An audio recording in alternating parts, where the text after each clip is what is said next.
वैभव शिंदे। मैं RMD saviour Springdale school 7वीं कक्षा में पढ़ता हूँ। आज मैं आपके सामने कथा कथन में भाग लेकर एक कथा सुनाने वाला हूँ। अगर आपको मेरी कथा अच्छी लगी हो तो लाइक कीजिए, सब्सक्राइब कीजिए और अपने मित्रों को शेयर भी कीजिए और कमेंट करना ना भूलें।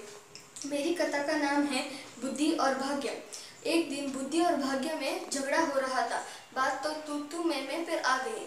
भाग्य ने जोर से कहा कि हम दोनों में से श्रेष्ठ तो मैं हो सकता हूँ। बुद्धि ने कहा ये तो मैं भी कह सकती हूँ, क्यों ना हम धरती पे जाकर अपने शक्ति का प्रदर्शन करें और जो जीतेगा वही श्रेष्ठ माना जाएगा। जब वे भाग्य और बुद्धि धरती पे पहुंचते हैं, एक गडरी को देखते हैं जो अपने बकरियों और भेड़ों को चराता होता है। वे बुद्धि कहती है कि अगर तुमने इसे वैभवशाली बना दिया तभी मैं मान लूंगी कि मुझसे श्रेष्ठ तुम हो।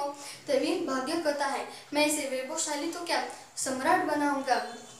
तभी बुद्धि कहती है बनाओ इसे सम्राट। एक दिन जब भाग्य रास्ते पे चलता है और अपने भेड़ों बकरियों के जंगल पे चराने ले जाता है, तभी उसे कीमती खड़ाऊ दिखती है जिसमें सोने चांदी हीरे लगे हुए होते हैं। उसने वो चप्पल समझ के पहन ली। उसे कहा बुद्धि थी कि वह बहुत बेशकीमती है, उसे बेचकर हमें बहुत पैसा मिलेगा। तभी एक सौदागर ने उसके पैरों पे देखा और देखा कि वह बेशकीमती रत्न जड़ित खड़ाऊ थी। उसने कहा कि यह तुम्हें कहाँ मिली। गडरी ने सरल भाव से उत्तर दिया कि यह मुझे रास्ते पे मिली। तुम चाहो तो इसे ले सकते हो। तभी सौदागर ने कहा तुम मुझे मुंह मांगे कीमत मांगो। तभी गडरी ने बोला कि मुझे सिर्फ एक चने बोरी दे दो, रात में मैं इसे खाकर आराम से पड़ा रहूंगा।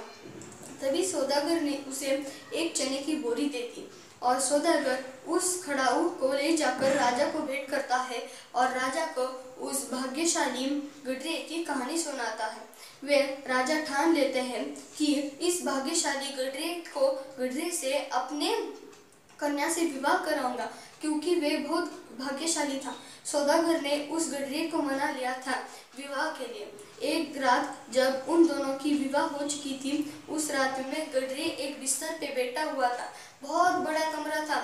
उसके पास सोने की हीरे चांदी की हारें थी। उसके पास बेशकीमती कपड़े थे। उसने एक आवाज सुनी जो पायल की थी। उसने सोचा वह चुड़ैल होगी, पर वह उसकी दुल्हन थी।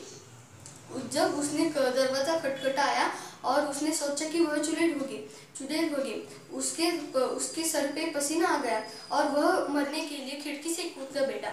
भाग्य ने बुद्धि से कहा कि यह तो बहुत पागल है, भाग्यशाली है पर उसके पास बुद्धि नहीं।